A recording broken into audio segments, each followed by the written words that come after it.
You're listening to the most fraudulent F1 podcast with Dan, aka Engine Mode 11. I secretly moonlight as Helmut Marko at race weekends. And Blake, aka Brrrake. Echo chambers of farts and idiots on Twitter after races. It's the Engine Breaking F1 podcast. Boom, get it up here, right up there. Wah, blame Canada. Episode 31, baby. We are there. That's 31. 31, man. We're moving. Yeah, 31. Oh my God. How have we done this? How have we not been canceled, kicked off the internet? Oh, Canada. I'm glad. I'm glad that. So, welcome to the Engine Breaking Podcast. I'm your host, Blake, aka Brrrake. I was going to do the fake AI thing again, but I couldn't do it because it was so wrong. I used to be a performance engineer in Formula One, worked a bit at the factory as a simulator performance engineer. So we know a bit of wheel sometimes, but I keep getting the comment on my normal F1 YouTube being like, who the hell is the Blake in the podcast versus the Blake on these videos? Because I don't know this guy at all. I'm like, we can have fun. And that's what Dan and I do here. So tell us a little bit about you, sweetheart. I'm Dan, aka Engine Mode 11. My main job is to shitpost on Twitter. And then I have a part-time job as a consultant for the UK government, believe it or not. I'm probably on some certain lists, I'm sure, by now. Which lists are those? No, I don't know. But I passed all my security checks, so it can't be that bad. I'm 6 years at Red Bull, senior systems engineer, glorified way of saying giving Jos Verstappen the Wi-Fi code. And yeah, so there you go. And for regular listeners, I did mention this briefly earlier, but I'll do it again. I've moved office, so if you're not watching live, I'm now in a new space. Unfortunately, my artistic decisions has acoustically fucked the room, so if I sound a bit weird, it's a known issue, and we're working on it. And that's it, really. Yeah, sorry, I had to do that. But so this is your new. This is the dad shed now. Little dude's taking over the office. Now you've got your own dedicated space for streaming and gaming. Now, the most important question that I have for you is, do you have room for a sim setup in there? I reckon I could. If I can make it work. Try hard enough, then yeah. Okay. Sweet. If there's any sim companies out there, send me free shit. Yeah, and we'll abuse it, use it, give you feedback, everything else. It's gonna happen. So. Let me give you a little too. Let me talk to some people. We'll get it in. But I'm looking forward to doing some more iRacing. We don't have anything planned. I think I'm doing the 24 hours of Spa in the GT with Grand Pooh Bear and his crew, and we haven't talked about anything yet. So I'm gonna go start working on a setup. And I had a little birdie give me some sweet tips for setting up the Ferrari in my ear the other day. So. Top secret shit. Oh, are you down that rabbit hole now of like yes, race engineering, virtual fucking endurance cars? Well, here's the weird thing about that. Now we'll get into the Canada review and everything else, and we'll tell you everything that's in the episode. But we're gonna fill you guys in on what's going on with us. So I've after watching the 24 hours of Nürburgring, after going to the 24 hours of Le Mans for the first time, the 100th anniversary of the week. First of all, I can't get that beautiful Camaros V8 sound out of my head. It goes through my head every 4 minutes since then, and I just get this rush and this great feeling. But I've also got the itch. You said virtual race. You should see a doctor about that. Yeah, I know, but it's a good one. So I've got this itch, and like when we started doing like some simple strategy for endurance races and iRacing around the Glen the other week, I was like, fuck. I kind of miss this. And after going to Le Mans, I was like, I kind of miss this. So I'm thinking, don't fall into the trap of being on one side of the fence and thinking, I miss being on the other side. Here's the deal. You know. Well, here's the deal. In a lot of GT and sports car series, a lot of the engineers are freelance. Not in every series. Like, for example, if you're working for a hypercar team in WEC, you're probably a full-time employee. But P2, which is not going to be in WEC next year, it'll be in Le Mans, but not in the Endurance Championship. There's GT World Challenge, which is like 6 endurance races and a couple tests a year.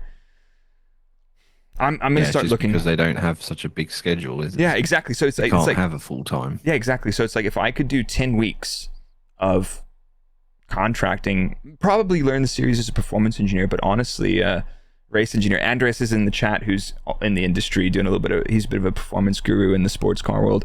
He's been egging me on for ages, like, you should try it. I'm like, nah. But finally, I've recovered from the Formula One trauma of full-time race engineering for 6 years. Performance engineering at the track and the race engineering group, fine, but that's too much for me. And it's just like, I just want to learn something new. So we'll see. But there's opportunities in sim racing as well, so I'm exploring some of those from an engineering point of view. But it's you know what? I'll say this. It's a good time to be a motorsport fan right now. You've got Formula One regulations cars are starting to converge, and we'll talk about that. You've got a super healthy IndyCar racing series that's just super dramatic. I did not get to catch the Road America race this week. I want to go back and watch the highlights. WEC, with the hypercars coming in, it's a great time to be a motorsports fan. And if you're not, you need to be, because the selection that you have right now and the variety. Yeah, I mean, if you're not a motorsports fan, I have no fucking clue how you stumbled across this podcast, but hey, thanks for being here. Yeah. Yeah, we'll get to the Traeger barbecue section of the podcast later, but seriously. Yeah, we're splitting our audience between barbecue meat enthusiasts and motorsport. Yeah, exactly. But what are we going to get into for this episode? What do we have in store for our listeners and viewers today? Let's talk our usual shit and give our uneducated opinions that nobody asked for the Canadian Grand Prix. That seems to go down quite well with everyone. Perhaps maybe we'll also put some Fraud Watch entries in there. Ooh. And hey, maybe even an Engine Good Boy award. And then I believe we've got some report cards from our random fandom for the weekend. Yeah, and that's where we basically got accused of being too biased and only gassing up Red Bull. So we've made a specific effort to follow a team throughout the weekend and just try to give them an honest report card. And, you know, what would we do differently? What would we do better? Obviously, they should hire us as consultants because of our expertise on this podcast and so on and so forth. But I've got a question. Yep. I got a question for our listeners and for you. I think we might have the opportunity to go to a Formula One race this season, but I see all of our other friends in the podcast and the content space doing a really good job of being like interactive, engaging with crowds and fans and stuff at races. I'm not sure that's either of us, is it? Do you think we're still a bit too bitter? It's like, hey, let's invite the Engine Braking podcast and they can just film content and walking around for 3 days, just shaking their heads and tutting at everything. Like, this is wouldn't have done that. Well, there's your problem. Yeah. Not what I'd have done. Them race cars got too much drag on them, son. You need to. We should blag a European race and then just go on a 3-day bender with the Dutch. There's a paintball store in the town. I can get some orange smoke grenades. We can just get smashed and just do a podcast half cut with some orange flares going off in the background. I mean, what more do they want? We could do a podcast every day, maybe at a campsite at Spa. Yeah, be like, hey, how you doing, sir? Introduce yourself to the pod. How do you feel about Traeger grills? Could you tell me what the best local butcher at Spa is? Yeah.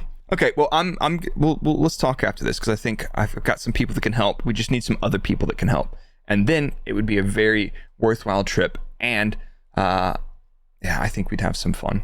I think we would definitely have some fun, even though it's not Le Mans 24. But there's a good reason why that's it's not yet. But anyway, what do you think of these? What do you think of these corner store meatballs, Dan? Yeah, I can give my review of all the food wagons. Trackside toilet review. Oh shit! You know what? That would be the thing we'd have to do. Like start in the campsites, then go get somebody to sneak us into the paddock and review the toilets. Yeah. And then also probably depending on the local laws, get banned from Twitch because Dr. Disrespect got banned from Twitch back in the day for filming an interview in California in the toilets. Yeah, so we wouldn't be able to film the toilet, but I could artistically draw it on a piece of A4 paper and sort of, like Bob Ross it. Like, this is what the toilet looked like. These brown stains here. There was some questionable fluids on this section of the wall. Yeah, with the stains. Well, anyway, like if you're new to this episode, if you're new to this podcast and you've made it this far, What's wrong with you, first of all? But let's get into let's get into the Canadian Grand Prix weekend review, and we're going to start with some build up, and hopefully we're going to cure that build up and unclog it and get to qualifying in just a second. But why don't you talk to me about what happened this weekend? And was there any really big news stories going into the weekend?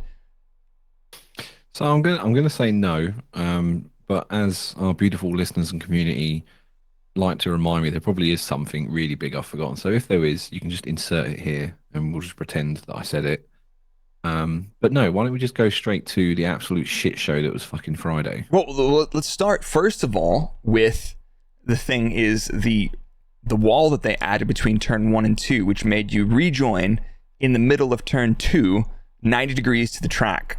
And it's just like, you guys are idiots. Who signed that off? That would have gone through several meetings and committees, and every single one of those people need to be drowned in a vat of maple syrup. Yeah, I think that was somebody trying to justify having a job. Like, we need to change something. Why don't we put a wall here for safety so they can rejoin the track at 90 degrees to traffic and get fucking T-boned? It's like, have you played Carmageddon? That's what they were trying to recreate. It's Carmageddon. Yeah, that design was not very Canadian friendly of them. No, I'm sorry. I'm apologizing for them. So yeah, I hated that. That was terrible. But they kept it all the way until Saturday. Like, you know what? Yeah, okay. We'll fix it. Yeah. It's an L. Yeah. It's an L. But let's talk about free practice 1. Talk to me. Well, it was action packed. Free practice 1. So Gasly caused a red flag because now they've made it very, very big point of pointing this out. It was his spare steering wheel that failed. So here's a question for you, and I think I've answered it myself in my head, but would you test spare items out on the Friday? Yeah. Because it makes sense, right? Now, thinking about it out loud, like you'd put the spare wheel on a Friday FP1, be like, okay, yeah, cool, the spare works, okay. Yeah, sure. So, the spares, how that typically works is steering wheels are typically a lifed component because there's electronic switches that can go through a number of cycles before they start to lose the guarantee that they'll work. The carbon fiber structure is not usually a problem, so structurally is not a thing, but it's more the electronics, and those things go through shitloads of vibrations. We know the Formula 1 cars have those good vibrations. So the steering wheels are lifed, and they do get retired after a certain period of time. And you always have a spare steering wheel for the car. And one thing that's worth noting is most teams, one of the people, be it the systems person or the control systems engineer, will have the spare steering wheel with them, and they will be changing the rotaries to whatever the driver set them to, so that if they say, right, steering wheel failure, we're going to change the steering wheel, that steering wheel always has the correct rotary settings when they hand it to the driver, and the mechanics will swap the wheel in the stop. Well, there you go. I didn't even know that. I learned something new today as well. Yeah, that's the kind of right now we need to get into straight shit housing because we've dropped some facts. That was the most professional we've sounded in ages. So yeah, we dropped some facts on them, but it is common to right, we're gonna run the spare wheel for a free practice 1 just to make sure everything's right. So they red flagged the session because his steering wheel was fucked. Yep. Yeah, and it must have had a computer virus on it or something because it quickly spread to the entire trackside infrastructure, and we lost CCTV around the track, which was suboptimal, and we never got the session restarted because of it. That's wild. That's wild, but it makes sense though, right? Like the CCTV is super important so that the marshals and the FIA can see what's going on if there's any safety issues that aren't captured by the car's cameras. But I'm definitely saying that was possibly the right thing, but at the same time, is anybody even watching those fucking cameras? Because we had in Jeddah, Lance's car, they're like, we don't know where he is on the GPS. And it's like, I'm watching his fucking roll hoop cam, which you have access to as well. And you can't see that he's successfully pulled outside, but you pull out a safety car VSC because you can't confirm where he is. Open your fucking eyes. Don't rely on the technology. But the only person that I remember fucking using it was Jonathan Wheatley. When he sat on the pit wall, he used to have the driver tracker on. And so there's a system at every track, and basically ties up with a GPS. And as the car is going around the track, it switches the CCTV, showing you the car going around the track, basically. And that's fed through like old school analog, what they call it, the not the aux cable, but No, but it's you know the coax. one I mean, coax. That's the one. Yeah. Thank you. Yeah. And it's like old school. It never fail until now. But yeah, no, he was the only person I ever saw use it. Yeah, but that's one of those things. Like, yeah, I didn't realize that actually, but like, I think it's usually the team manager and maybe one of the person that'll have that channel, and it is those. I only ever saw that at testing, because maybe sometimes at testing I would go out and sit on the pit wall, but usually in testing they pack the pit wall up. But so free practice 1 in the bin. Free practice 2 was extended to a generous 90 minutes to make up for the loss of time. Yeah, back to the original 90 minutes. Didn't miss that. Didn't miss that. Bring it back. 90 minutes. Come on, bring it back. I get it. Because that's one of the things as well, though. It's like the Le Mans event was so fucking. I'm not apologizing for this. It's a fucking great event. The event was awesome because there was so much track time, and the race is 24 fucking hours long, and there's so many people that can win it. Whereas like Formula One weekends, it's like, yeah, I know that you've probably only, you can only afford a Friday ticket, and you might have to work the weekend, so you'll come out and you missed an entire session, which was only an hour. So we'll give you another 30 minutes for free practice too. Yeah. But hey, even that was not smooth sailing, because Nico Hulkenberg's car quickly remembered it was powered by a Ferrari. The new technology decided to burn itself down. The external combustion engine strikes again. Yep, they were testing that out again. Ciao. Fucking hell. Great. Arrivederci, bang. Yeah, exactly. Strategy mode switch arrivederci. Confirm. Engage. Explode. Yeah. He wasn't the only one though. No. Our favorite French Mechachrome powered Renault rebadged Alpine friends. Ocon's car had a water pressure issue, so he had to abandon his car as well. So a bit of a poor start for the French, I'm afraid. I don't have any love for the Mechachrome stuff. I there's a lot of war stories that I actually probably shouldn't talk about, and I won't talk about because we'll save that for engine braking after dark. Yeah, or maybe I don't know. Are we gonna do some Patreon content at some point? I don't know. That's just effort. Can't people just give us their money for nothing instead? Yeah, exactly. That would just be so much easier. What's the link? Buy me a coffee, engine braking, and we'll maybe. Who even fucking knows anymore? Who knows? Just, look, if you want to donate us some money, just write it on an envelope to Dan and Blake. Drive down the street, put €5, $5, £5 in it, whatever. Yep. Just chuck it out the window and just give a little, and it will magically find its way here to the offices. It'll be fine. The coal shed. I love it. Yeah. Free practice 3. I had the in-laws in town this weekend, so I didn't catch much Friday or Saturday morning, but I did see that Sainz managed to spin and take the entire nose of his car off. We don't see that very often. I don't know if he sheared the pins, but those are not supposed to come off. The nose is there as a impact attenuator for head-on crashes to absorb, and that's why they crash test him at Cranfield on a big weighted sled and slam into a fucking wall. And if you haven't seen them, go look up a FIA nose crash test. There's some cool videos on YouTube of that shit. Definitely check it out. Yeah, he quick released his front wing into a barrier. Yeah. He now this is free practice 3, maybe even free practice 2, but free practice 3 was the start of Carlos Sainz's tour of terror. He basically decided to drive in the middle of the road going down to the final chicane on his prep laps so that anybody on a timed lap could not pass. But like in the dry, there's no water spray in the air, and it's easy to see that, like, right, okay, there's fucking Carlos again being completely clueless. And I had to think long and hard about this, and part of it was like the engineers aren't telling him that there's cars coming. But he's clearly halfway attempting to make space, driving in the middle of the fucking road. Like, that's him just being careless. And I know his engineers sometimes appear to have not great comms. That was him being a fucking robot. I'm sorry. Yep. The Spanish Inquisition held its uprising in the Canadian Grand Prix this weekend. Yeah. Jesus Christ. Yeah, I was so baffled. Like, the first time, okay, yeah, I get it. You know, shit happens. Second time, okay. Well, like the third or fucking fourth time, it's like, you guys need to sit down and have a strong word with yourselves. This is what's going on here. Yeah, it was wild. But let's go. Why don't we talk about qualifying? Because we get even more of that. We just keep talking about the exact same topic, like we didn't even change sessions.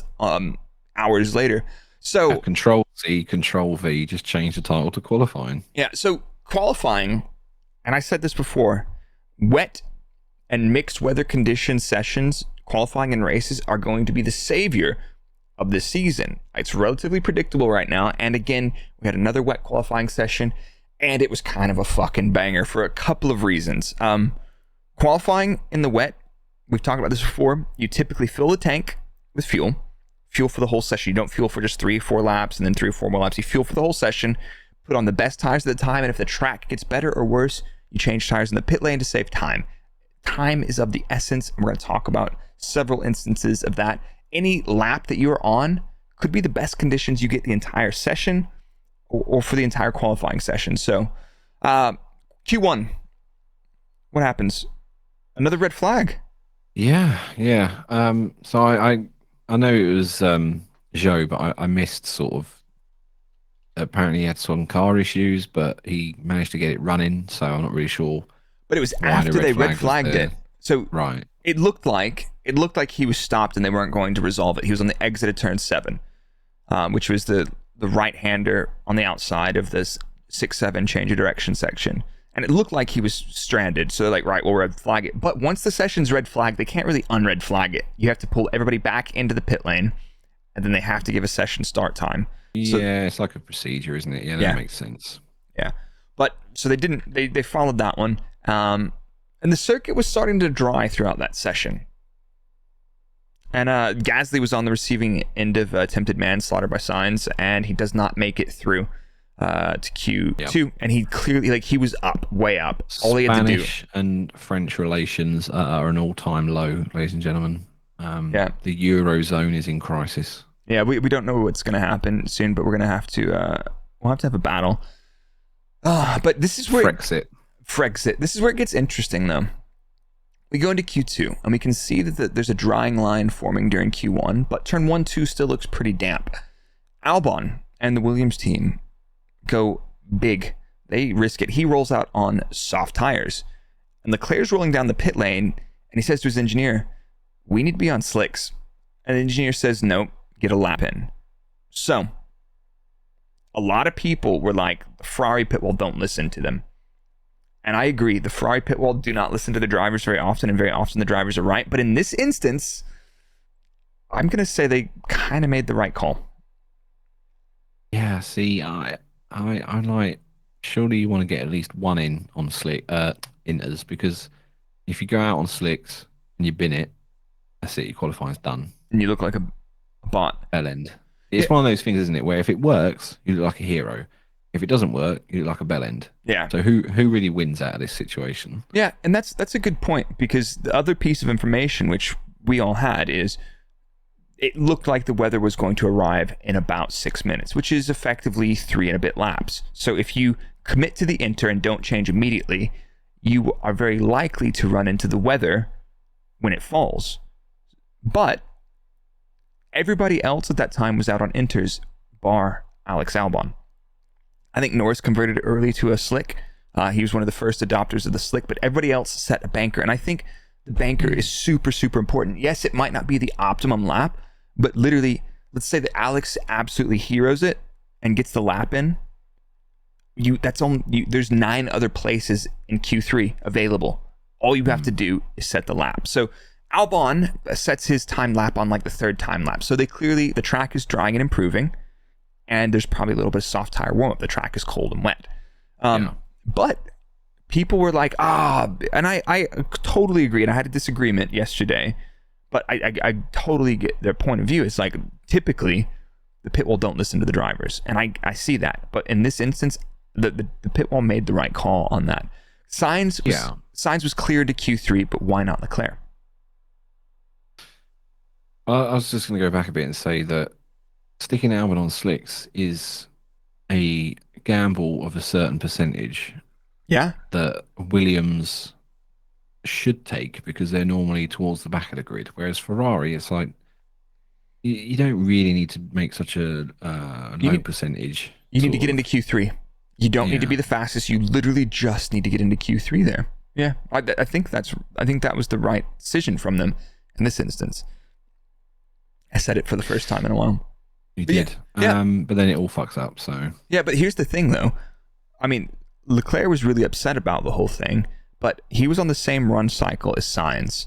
And on the lap where Sainz goes fastest of his times in Q2 on the slick, because they finally do convert to the slicks, Leclerc bends it. He bails out of the final chicane because he's carrying too much speed and he outbrakes himself and he misses it. If he had done that, he would have had the exact same lap time as Sainz and he would have been clear through to Q3. But he's like, the team don't listen to me. It's like, all you had to do is put the lap together. And he realistically had only one lap to do it. And that was the perfect lap. And that's what wet qualifying's like. And I can't do any better. Look, I'm sat here. I'm not driving a car any better. But the engineers did a good job engineering. I can. Tell Charles to fuck off. I'll play the piano. I'll release a couple of songs on Spotify and I'll drive around and hit a couple of barriers. I'll fucking do it. Yeah, exactly. But yeah, I'll be Sainz. I'll just impede people all the time then. But yeah, warm up and the track conditions did play a factor, but the lap was there and there was a window of about 2 minutes. So depending on where you were at on the track, the track was ready for softs. Everybody that had switched had enough temperature in the softs. But Checo, here's another thing. Checo doesn't make it through. He's on the same. No. He's on the same. I believe he's on the same run plan as Max. He has a really super slow out lap. He has a shit lap, and then he boxes for inters. And the time that he's boxed for inters, if I'm calling this correctly, that's when Max set his lap. So he basically bailed out after one shit lap, and Max set it on his second time, I believe. But he was not happy with the car in the wet all weekend. He was quite far off. There's something I'm starting to notice about Checo. Excuse me, sorry. And that's when you have to do more than one lap of warming up your tyres, he struggles to work the tyres. And I've noticed this now. Every time that he's had a bit of a stinker, it's because he's had to do more than one warm-up lap. Now, I don't know if he takes too much out of them in the 2 laps or whatever, or if he's not working them hard enough. I don't know. But there's a weird pattern starting to emerge there. It's a little bit of that. Because he used to be known for being really good with tyres, but he just... That's an interesting one. That is a super interesting one. I haven't even thought about that at all, but it's like, I think it's the adaptability factor. It's like, the tires aren't ready. It's like, right, well, just ease into them and do another lap. And I think looking at this specifically, his out lap was like 6 seconds slower than Max's. And on a drying track, on a soft tire that's marginal on temperature, that can have a huge impact on your prep for the first lap. And if you don't get a good read from the first lap and you're not confident in it, you're not going to put more temperature into them. And this track's not easy to warm up tires on. It's lots of straights, a couple braking zones, and a couple chicanes. You're kind of in and out of the corners quickly. It's not like there's lots of light, high-speed corners to lean on the tires like Spa or something like that, which is another super tricky circuit. But Perez... This circuit is quite unique in that you do get some corners that adapt in real time. They're called gophers, and you have to sort of avoid them as they run across the track. So Gary survived. Gary the gopher survived this weekend. The track layout is constantly evolving. Yeah. But yeah, Perez hasn't made Q3 in 3 races. No. Compare that to, let's say, here we go, second driver slander. This is I'm not trying to start. Send it. Fuck it. Right, okay. Valtteri Bottas got 100 Q3 appearances in the Mercedes. What's your fucking excuse, Checo? Ouch, man. He definitely wasn't vibing with it this weekend, though. Like, the whole weekend, it was just off. And then even we'll get back to the race in a minute. But yeah, Bottas, man. In Q2, we lost Leclerc, Perez, Stroll, Magnussen, and Bottas. Obviously in the Alfa Romeo, not in the Mercedes. Oof. Yeah, unless we've gone back in time. No. Q3 is actually a pretty quick one, honestly. I don't think there's a whole lot to say. So, session starts wet. It gets wetter. Piastri red flags it by taking the rear off of his car. And the track gets worse, so nobody goes any better. Hülkenberg, P2. Alonso, P3. Verstappen, P1.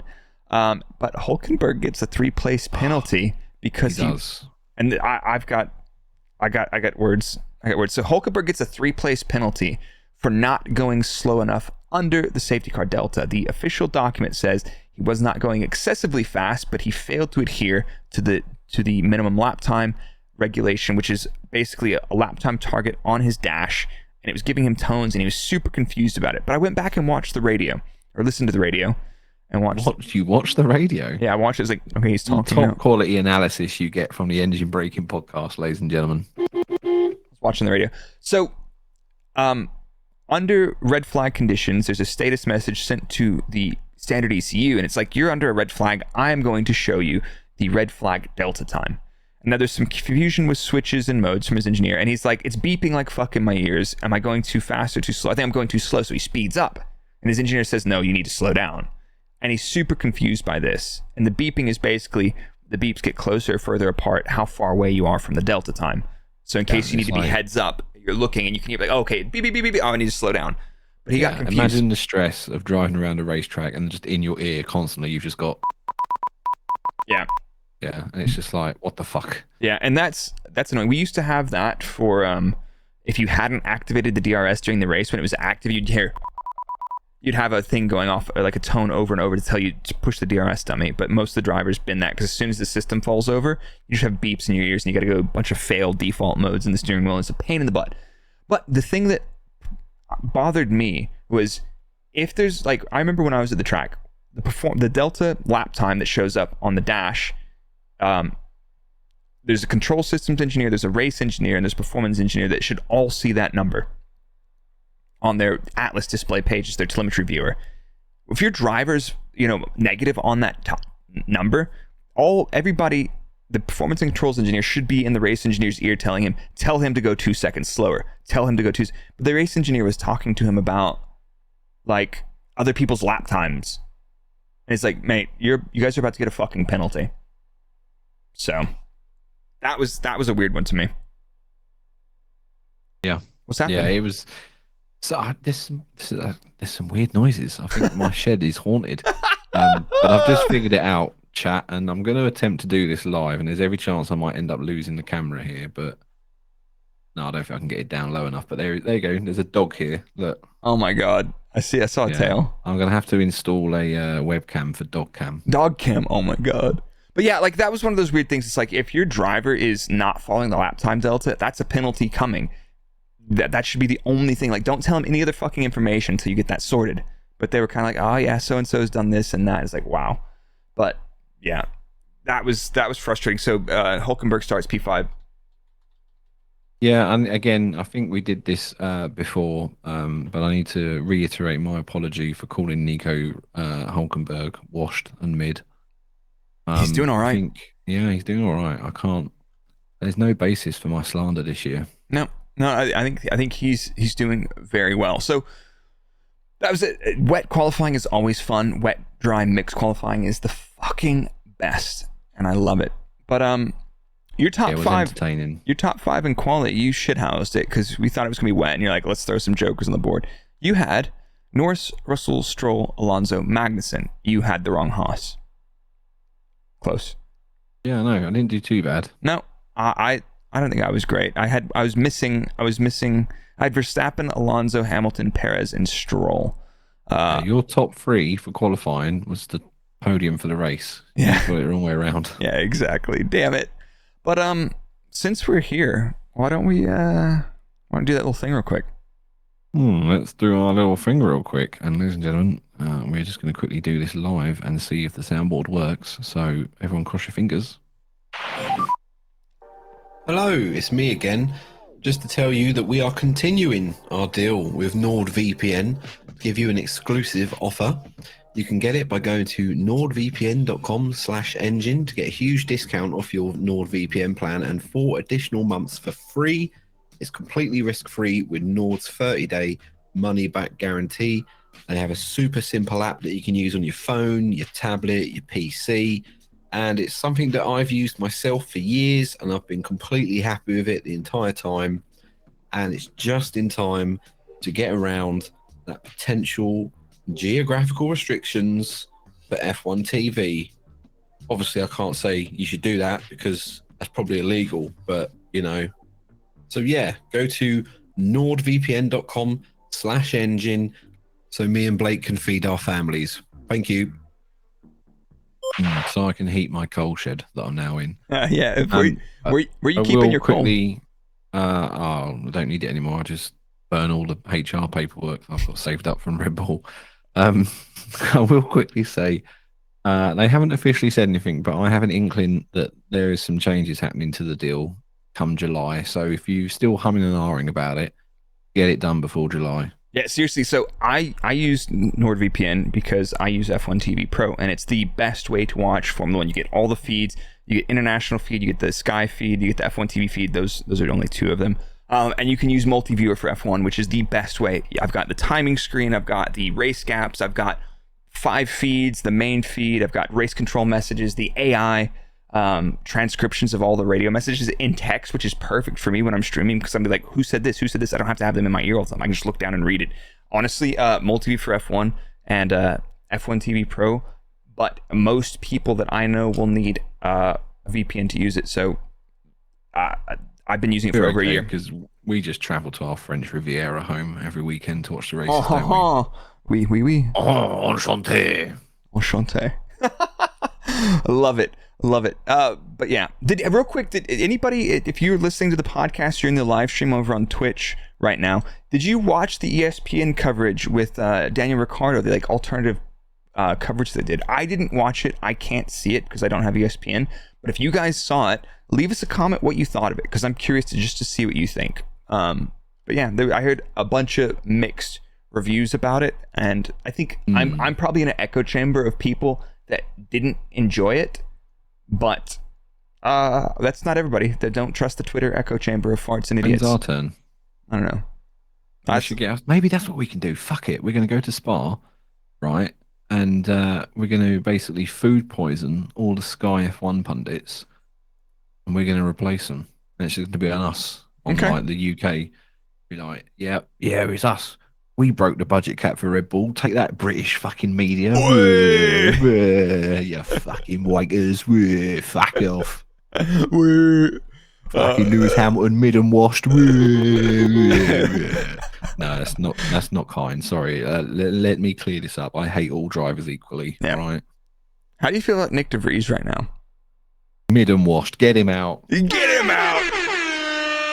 Go on, lad. But let's talk about the Canadian Grand Prix. What's that all about? We had a wet qualifying, so everybody had a full assortment of tires. Pirelli expected a mixed 1 or 2 stop, and that's what we got. The 2 stop was faster, but we had some bold players on that daring 1 stop, and a couple in particular that were quite nice. What did you think of the race before we get into it? Like, I know we're slating the F1 a little bit right now because sometimes it's not great, but I'm enjoying it for what it is right now. I mean, yeah. It's hard for me to give a sensible answer because obviously Sunday was Father's Day. Yes, I'm not sensible. Sunday was Father's Day, so I sort of had to do dad duties. So I didn't watch it live. I ended up sort of watching it in bits and pieces on catch up in the evening and a bit more this morning. So I didn't have the full uninterrupted experience. Yeah. I didn't hate it. I think I quite enjoyed Canada as a track. Love it. I think it's an incredible venue and a place and a vibe. And if anyone's looking for like a bit of a alternative place to go to watch an F1 race from normal. The city is great. The city is spectacular. I cannot recommend Montreal high enough. It's one of my favorite races on the calendar. Montreal, Austin, Suzuka, Budapest. Absolute fucking bangers, those. Spa. I don't know if Austria is spectacular for guests, but I like it because we stayed close to the track. I'd go cycling around there. There was some cool Austrian family style restaurants that were fantastic. They had this very strange bowling alley in one of them as well, because the balls are like really small. They're like grapefruit size, not bowling ball size. It was really strange. I don't know if there's any Austrians can tell me about this. Cutting edge insights there from the Engine Braking podcast. Austria's got small balls. Yes, mini bowling. Is that a thing? Any Austrians listening, if you could let us know why you've got such small balls in your alleyways, we'd love to know. Okay. Sounds like Skittles rather than bowling. Fair enough. But let's talk about the race. A lot of people are saying, the race. But like a lot of people are saying, like, right, well, we need to spice it up because we need some variations and strategies. This weekend, we had several of the top players out of order because of the wet qualifying, which is why I fucking love it. And then we had some alternative strategies, and I liked it. Yeah. I don't think it really fucking matters, really, because you can do whatever fucking strategy you want. Max Verstappen's still going to win. He did The it. man and is he, inevitable. and he fucking Like, done they it. even tried to fucking rocket RPG a fucking chicken through his fucking brake duct, and he was still winning the damn race. Yeah. I mean, what's it going to take to stop this man? Yeah. Yeah. But so here's kind of how the race unfolded. Sergeant Shunt causes a safety car around was this Shunt or a car issue? I completely forgot about it because I was so excited by the safety car. Sorry, which one was this? Sergeant, the early race safety car. Like I completely blanked out why. No, I think he had a failure and he had to pull over. Oh, they're like, park the car, Lance. Yeah. Logan, Lance, same guy. Why? Car issue engine. Jesus. Fine. Oh God, I told you guys it was a fraudulent podcast. But so here's what happened. Safety car, lap 12. Now, unfortunately, Magnussen pits the lap before that, or was it Hulkenberg pits the lap before that, so he misses out, and that fucks him. We'll come back to him in a second. So Perez, Leclerc, and Sainz stay out. Perez goes to a hard, but Ferrari started on the hard, so they went to the medium. Sorry, Perez was on hard, he stayed out, and Ferrari were on mediums, and they stayed on those. And we're thinking, right, Perez staying out makes sense, but it's like, how long can the medium go if they missed out on a free stop? But as a result of this play, Ferrari converted effectively 10th, 11th on the grid to a 5-6. Interestingly enough, though, from the radio transcripts, it seems like the engineers were telling them to box, and they were like, no. And the main reason why this strategy worked is, we'll get back to it in a second, they avoided the Albon train. But basically what they avoided was having to overtake slower cars. They stayed out, they got track position. The only thing that was questionable was how long was that medium going to last. But they made it work, and they were all right. They weren't disgustingly fast, but they were all right. Front of the race, as you said, Verstappen inevitably won the race. Never really under threat. Alonso and Hamilton swapped positions a few times, but Verstappen only 9.5 seconds ahead of Alonso at the end of the race. And it's typically Verstappen has a pit stop in hand over his nearest competitor. I love how we're celebrating. Oh, it was only 10 seconds this time. Wow. What incredibly close racing. You know what I'm saying? But it's tough to say, have others closed up or not? And it looks to me, the Mercedes, Russell was doing well until he smacked the wall. I'm surprised that car kept going, because that was a fucking hit and a half. Yeah. Certain parts of F1 cars are weird, right? So if you've seen me, I imagine the majority of you have now, I'm not slim or slender. I am powerfully built. Now, I don't know about the new wings, but I think it was a 2017 or 18 wing. Someone said to me, "Oh, you can stand on it," and I was like, "No, I can't." I was like, "No, seriously, go stand on it." So during testing, I stood on the just near the nose pylon bit, and I was like 100 kilos. I'm a big guy, completely fine. But if you went to the side of the wing and kicked its end plate, it would just shatter into 1,000 pieces. Yeah, they're like weirdly strong, but only in one direction. Yeah, they're strong in all the certainly right places, and then wrong places at the wrong time. But like Russell clouded the wall super hard, blew the edge of the rim off, and came in. Mechanics checked over it and sent him back out. But ultimately, he retired with brake issues. So it looks like he had a bit of a cooling issue. But yeah, the front of the field, it looks like the Mercedes and Aston of Alonso. Potato, tomato. It's kind of hard to say where the Ferraris were, because they started so far out of order. Had they qualified, second or third row, they probably would have stayed there as well. So I think Ferrari did a good job to turn that one around. Best they could have hoped for was P2, really, because Perez was just struggling all weekend. Yeah, and Ferrari, of course, had the free grid place penalty for Carlos Sainz's Spanish Inquisition. Yeah, so that put them back a little bit to start as well. Who else did we have? Because everyone ended up with a fucking penalty. Who else did? Yuki Tsunoda got one. Yeah. And Stroll. Logan... Stroll or Sargent? No, it was Stroll. Yeah, Stroll. It was Stroll. Confused. Yeah. You're fucking making me get confused between them now. It was De Vries. Should have been De Vries. Just on. Didn't get a penalty. Should have done. Oh, listen, he's driving that AlphaTauri. That's fucking penalty enough this year. Fair, fucking fair, mate. But I mean, it was. I don't know if has everybody closed up, or was it just the fact that this was kind of like a straight line traction circuit? Nobody struggling too much with tires, and everybody could kind of do their pace. Because it looked like at various points Hamilton was pushing, Alonso was pushing, Max. He looked like he was going to try a fastest lap and then backed out of it because it wasn't like it was clear that he could do it, or maybe he just had a really good purple sector.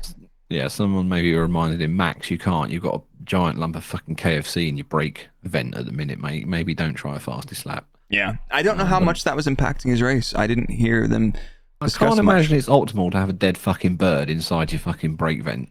It depends on where it is, though. Like, it could be inside the fence and not blocking a path, but yeah, it's probably not good. And if he was lifting and coasting more to keep the brakes under control, because what happened with Russell is excessive brake wear. So the way that F1 brakes work is they don't work when they're too cold, and then once they get too hot, they start to wear a little bit more, and then once they get too hot, they go through a process called oxidization. So that basically the material just starts to deteriorate super rapidly, and a lot of the carbon material in F1 has antioxidant coatings on it to prevent that from happening through the untouched places of the disc. But once you burn that shit off, you're in trouble. It is confirmed that Max hit a bird because there's a picture of one of the mechanics, I think it was Callum, holding up this poor mangled little thing that got in the way. But it was there for sure. But yeah, let's talk about the Albon train. Going to extreme measures to save money on that catering budget. Stick that in your fucking Traeger grill. Mate, wouldn't fucking dare. Max, you smell KFC, cool the brakes. Exactly that. But let's talk about that. Let's talk about the Williams Albon train, man. Right. All hail Alex Albon. He's driving the fucking wheels off that car, man. Yeah, and he was the only Williams that had the upgrades this weekend as well, didn't he? He was only on one of them. Ooh, yeah. I'm not saying it was all down to the upgrades. Obviously, there's Alex had some major part to play in that, but I'm just pointing it out there for you. Well, I think the bottom line for Alex was he one stop from a medium. So he medium race start. At the safety car, he pits on a hard, and he does 67 laps or so on that hard tire. And by doing so, he basically gets track position over everybody else. And you know what? He's fast enough in a straight line. Ocon didn't stand a chance. So basically, if you look at the race trace that I put on Twitter this afternoon, he's got a train of Ocon, Stroll, Bottas, Piastri, Gasly, and Norris just behind him. I looked at some of the telemetry as well, which is in my Buy Me a Coffee report on buymeacoffee.com/break, which is where I actually do qualifying and race analysis every week in a lot of detail, like a performance engineer would do in F1. But I don't get paid my F1 salary anymore to do that, unfortunately. But for the price of a coffee a month, you can see all of that, and I think there's some good value in that. But I go into a lot more detail on that. But yeah, there's a super huge train. The top speed of the Williams without DRS was plenty enough. Ocon only had maybe a 10 kilometer an hour advantage with DRS on to his DRS off, and that wasn't enough to ever have a proper fucking go at it. So could you also confirm to me, I've seen this and I haven't double checked it, Yuki Tsunoda put the hard tyre on lap 3 and then ran it all the way to the end of the race? Ooh. Can I have that confirmed? Because it's on the data I've got, and that just seems wild to me. I'm fairly certain that happened. What were they cooking? I think that's right, unless I missed something. But yeah, I mean, he's that could be a dataism, but it could be very well. I don't know. Now he pit later. There's something wrong with that. Something's missing from that. But anyway, incorrect data on the Engine Braking podcast. Never. Well, I'm going to substitute reality and replace it with my own. Well done, Yuki Tsunoda, for doing the entire race on one set of hard tyres. He definitely did stop on lap 1. He came back around and put on another set of tyres. But I think from the safety car, if that was the case, and I'm not sure, I need to double check in detail. But yeah. Oh, someone seems to think he did it on lap 34. He went from hard to hard. Well, that's what the race trace looks like. So Fuck your race trace. Listen, I'm in charge now. I'm the captain now. I'm the data guy now. Yeah. Nah, fair enough. But Tsunoda, all right, fair play, bro. But McLaren's, I'll get back to the McLaren's because they're on my random fandom. Yeah, Haas, Hulkenberg stopped before the safety car and got screwed. He started from P5, didn't have pace to match the cars around him. Magnussen stays out during the safety car, makes it up to P7, but as soon as everybody restarts, he falls back to P12. No pace. And then he has a tangle with De Vries later. Hulkenberg disappears, and they end up finishing 15th and 18th from 5th and 13th. Why? Yeah, I don't know. I'm big sad for the boys and girls there. Yeah, that's wild. But did you? Who was? Sorry, yeah, I just had a bit of an aneurysm there. I know you're looking at me to give you some info there, but I just fuck. Yeah, it's been a while. I've managed to go through nearly an hour without having my brain fade on me, and unfortunately, you it power has cycle happened. real quick. Yeah, P0. Yeah, but you had Magnussen and De Vries, Jan. What the fuck was that about? I don't know. Like both of them had a fucking brain reset right during that. I don't know. Yeah, both of them were me. I didn't care too much about it at that point. I was just like, seriously, I just blame De Vries for everything because he seems like a fucking liability. Yeah, I'm not going to complain too much because, hey, I've pulled that exact same De Vries maneuver on people that piss me off in iRacing, so Fuck him. Well done, Nick. Well done. Your safety rating has not improved. Oh, but did you see, was it Lando trying to get Ocon? Like, did you see how much the rear wing was flopping around?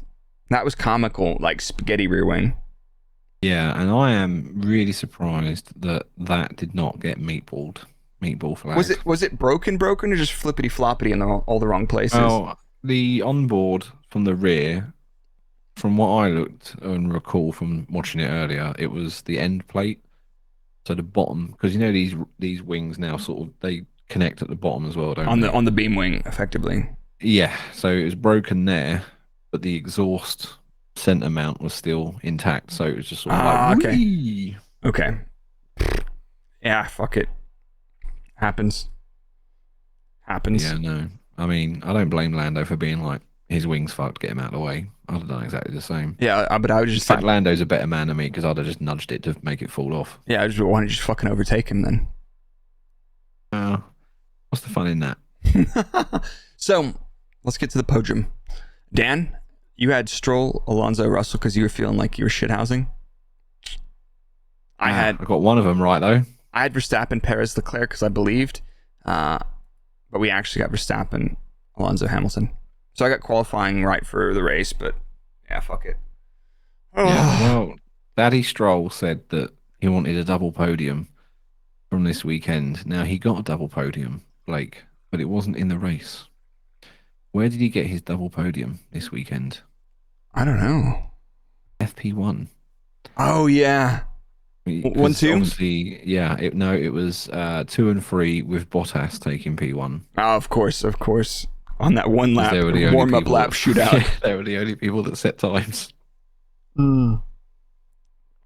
Yeah, another one. Did you see Alonso doing the dive on the unsafe release? He's like, oh, he does the wobble. Yeah, that was the Premiership footballer style. Yeah, dive. Yeah, dive, roll around a little bit. Toto taking the piss out of him. That was fucking hilarious. Right. So. Yeah. During the race, we had some milestones set. Verstappen, this is trivia time. Verstappen equals Senna for 41 wins for joint 5th of most win scoring driver. Who are the top 4? Sorry, what? Who's got more race wins than them two? Yep. Hamilton, obviously. Yep. Who's got more than Hamilton? Michael Schumacher. Yeah, Hamilton has the most. Yeah. 103. Schumacher, second most. Schumacher. 91. Seb? Yep. How many?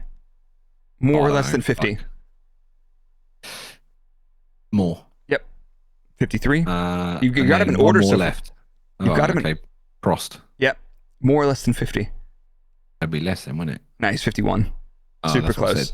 That's what I said. Then we've got Senna, 41. Verstappen, joint 5th with 41. And Alonso with 32. You had three not bad. of the top 7 standing on the podium. Oh, who'd have known that? Right. Next part. Red Bull hits 100 wins a century. They're 5th in the most winning team. Can you name the top 4 most winning teams? Ferrari, Mercedes. Yep. Williams. Yep. McLaren. Yep, that's it. You've named 4. There you go. In what order are they? Who has the most? Oh, Ferrari will have the most. Yep. Next most? Mercedes? No. Williams? No. McLaren, that's what I said. McLaren. Yeah, exactly. Who has third most then? Mercedes is third most. Williams is fourth that's most. What I said. Yeah, exactly. And then Williams. Yeah, easy. Yeah, Red Bull. Perfect. So Ferrari 242, McLaren 183, Mercedes 125, Williams 114, Red Bull 100%. Now, of those, Red Bull has the highest win rate at 28%. Second highest, Mercedes has the highest win rate, 44%. That's fucking wild. 44.8% win rate. Red Bull 22.1 or 28.1. Ferrari 22.8. McLaren 19.6% win rate, and Williams a 14.4% win rate. Oof. Mercedes have never been that dominant though. They've only won like half the races they've ever fucking entered. It's weird, isn't it? Like, I think now watching Max win all these races, I'm like, I'm bored. But I don't know. Going back to thinking when Lewis and Mercedes were winning everything as well, it's just like, I don't remember being this bored then. Maybe I was. Maybe I was just too busy being stressed at fucking work, sitting there saying fucking Mercedes yet again. I was just like, how do we beat them? It's like, well, we can't get any more engine power. So I don't know. Oh, so you lot were trying to figure out how to beat them. I was sitting there trying to figure out how to bring them down. Like, how do I put a virus on their system? How do I Photoshop Toto's head onto a inconspicuous photo that I can use to blackmail them, sort of thing, Oh my god. I'm going to send sleeper agent Bianco's Bistros to park up outside fucking Brixworth. Give him the sketchy baguette. Give all them engineers the dodgy meatballs. Yeah. Oh, hell. But why don't we move on to our next little segment there, brother? What do we got? Oh, is this...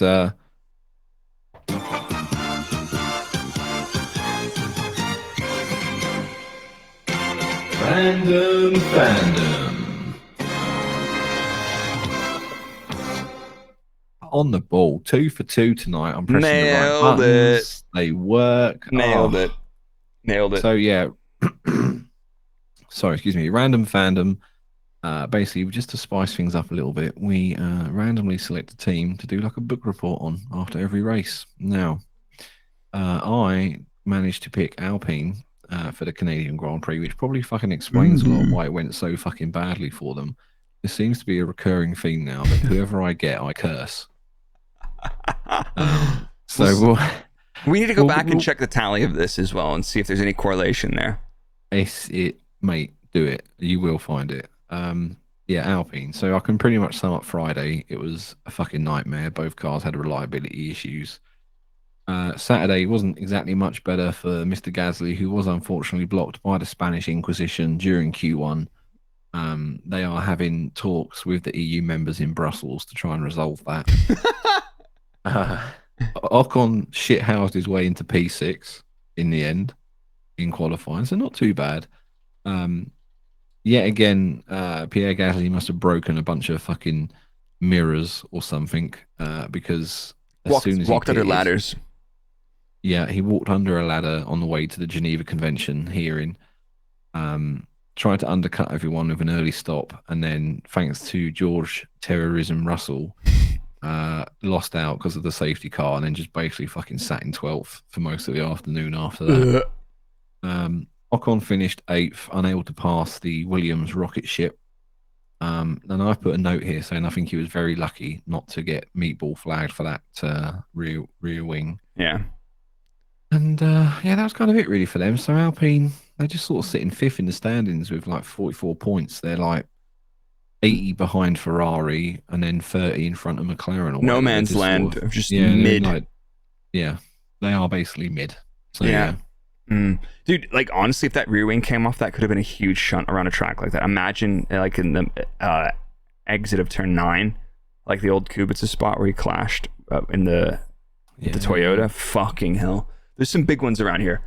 But Oh, I got some more information. Sorry to add to the random fandom that someone in chat has just reminded me of. They're one of their major sponsors, Binance, wherever it's called, Binance is getting investigated for fraud. So very suiting for this podcast. yeah, Very fun. yeah. Hey, F1's wackiest rumors. No, I'm just kidding. The fraud if files. if one of your sponsors hasn't been investigated for fraud, You're not even trying. they're not. Yeah, they're not even. Not a real F1 sponsor. Oh my god. Yeah.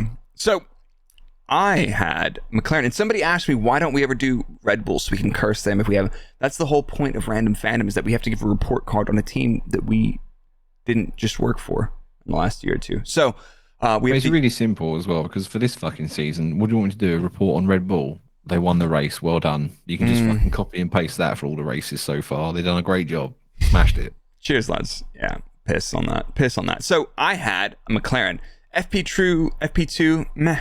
Not really much to say. Free practice 3 in the wet, they weren't very impressive. If Norris had put his sectors together, he would have been top 3 on the sheets. So that was kind of, I was like, okay, go off. Quali P7 and Piastri P9. Piastri also decided to fit a new rear of his car because he decided to rip it off into the wall. That was not particularly great, but P7, P9 in qualifying. Now in the race, they were P7 and P8. They were promoted due to penalties. Nice. They do a bit of wheel to wheel, the two of them, throughout the race, which I was like, go on, lads. And it's really hard to say what the McLaren's race pace is, because they were just in trains. Like, that's how this was. If you didn't have a huge pace advantage, you couldn't overtake, and that's it.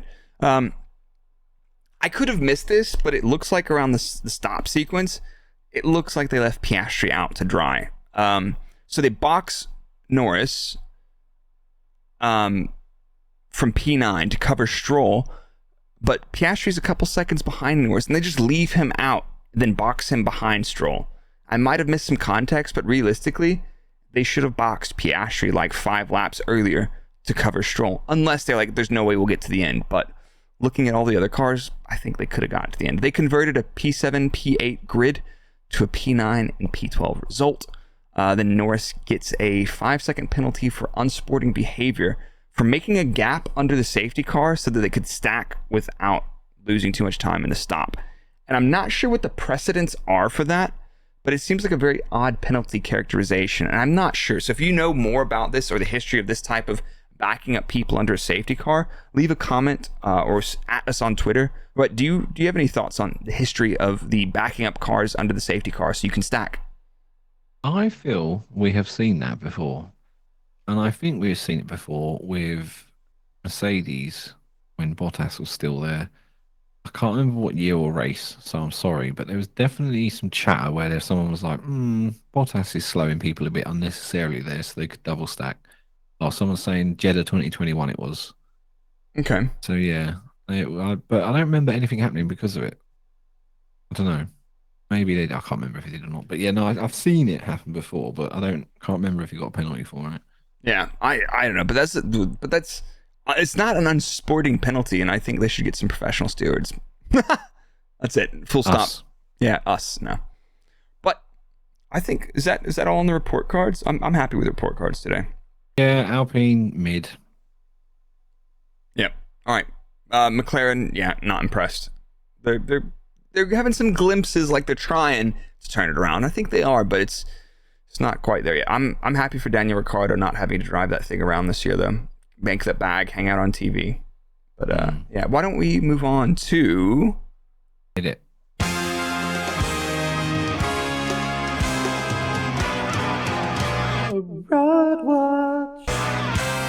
Fraud Watch. what are we saying? Who's your nomination for Fraud Watch this week? Who's AlphaTauri, bang, Bang. fucking, I'm not even hanging around anymore. Bang, Right. AlphaTauri, you're in there. Now, I'm not going to be nuanced and sort of go into the drivers and individual performances, but as an organisation and everything about them, after the result this weekend, they are now sitting at the bottom of the constructors' table. What the fuck is going on at that team? And yeah. F1's wackiest rumors, theories, and conspiracies on this episode of The Fraud Files. Okay. You know what I'm going to say. You know what I'm going to say. Do it. Just go for it. I have seen allegations that Red Bull have stolen AlphaTauri's wind tunnel time. If you literally think that, go watch fucking WWE. I swear to God, some of you people need to touch grass. Call your parents, tell them hi if you've got them. If not, call a friend, talk to somebody, get some fucking help. Seriously. All right, yeah, That's fair it. enough. Yeah, actually, the truth is we're siphoning money from AlphaTauri from some software that I left installed, and we're using it to fund our Traeger grills and our meats from our local butchers. Yeah, how much is a Traeger? It's like $1,000, so we siphoned the whole $1,000 off of AlphaTauri. We still haven't bought you a Traeger yet. No, it's fucking bullshit. If somebody from Traeger Grills ever listens to our podcasts, that'd be fucking hilarious. I just love that shit. I don't know if I don't even know if I want one now after all this. Yeah. After all this fucking hawking it for free. I I don't even know if I want it anymore. I'll just fucking raffle it. You know what I'll do with it? I'll drive it to fucking Maranello in the back of the Panda and deliver it. You know what I'm going to do? I'm going to smoke salmon tomorrow night after the karting race. I've got the Motormouth karting race tomorrow. I think Jimmers is going to be there. Tomo and Aldes might be there. And it's like a 2.5 hour race. And I'm getting assigned a team of people that I don't know. So we're going to vibe out and have a good time. So, yeah. If you're in, what's the one in Northampton? Witten Mill. Yeah, we'll be up there. Good track. Yeah, it's cool. I don't know it, so I'm just going to be like, figure it out. Hopefully somebody knows the track and can qualify because I'm mid. Just YouTube it. Yeah, fine. My fraud watch is whoever does the fucking racetrack safety barriers. You guys are fucking dorks. Yeah, I hear that. Yeah, that was stupid. Like, just trying to justify being there. Just stop. Just fucking give up. I don't know what you're doing. Don't make people do 90-degree turns to get back onto the fucking track. Yeah, that was pure stupidity. But I think it's time for the next segment. What do you think? Go. Oh, who's a good boy? I am. I'm a good boy. Ooh, Ichibo Good Boys, where we just give somebody a little bit of some respect for the weekend. And who do you have for your engine mode good boy this week? Well, chat, listeners, Blake is asking me that question because I've left my entry blank in the show notes, and it's because I want us all to be together, and while we do this live, and we can all share a moment. Ladies and gentlemen, I would like to give my Engine Mode Good Boy Award for this week to the Ferrari strategists. It has been a long time coming, Tifosi, but this race, you were on the up. It wasn't actually terrible. They actually competently did their job, and I'm proud of them, and I'm proud of you for sticking by that team for so long. You guys, without self-harming. You know what? I'm pretty sure both of the calls for the strategy were to box onto the safety car, and the drivers were like, "Fuck that." Oh, get that Fiat Panda bought. We're not taking them an apology letter. We're sending them a car full of CVs. self-help books. Yeah. We're going to go fucking give them our CV. Oh my God. You fucking troll. I'm gonna put some respect out there for, again, I think it's the second time. No, I haven't. Is this our first Alex Albon engine mode good boy? Fuck, man, he's Yeah, I think it could be. he's impressing me, and I knew, like, going up against Max early on in that car was fucking difficult because he had that car figured out. But the post Red Bull Alex Albon, I hope he's doing well because he's driving really fucking well. Super fucking nice guy, and I hope they can at least take that team, continue to make some improvements in it, because it's not a quick team, and as Val said, they're way behind on all their software and tools and everything else. But he deserves good stuff, man. He's a good dude, and he's driving the fucking shit out of that thing. And we know it's not a fast car. So, respect. Yeah. Pick yourself up, Alex Albon. Yeah. So, what do we have? We've talked about this a couple times. When are we gonna? Is next week the week that we start our iRacing league? Unfortunately, I'm leaving for Liverpool once again.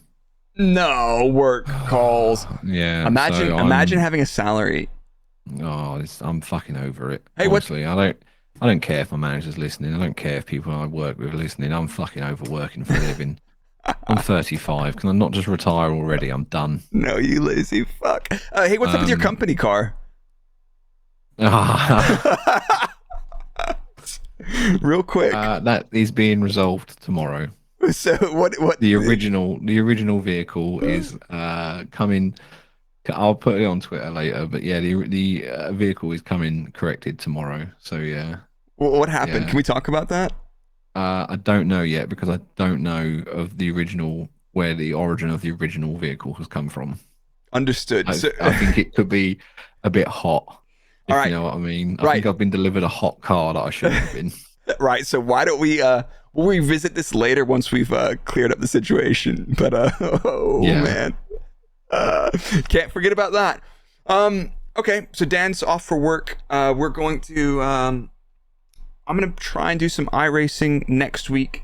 I need to get my review video out for this Mazda steering wheel and pedals and stuff. I've been sitting on it, but I wanted to use them in anger. I didn't want to just give you guys a crap review.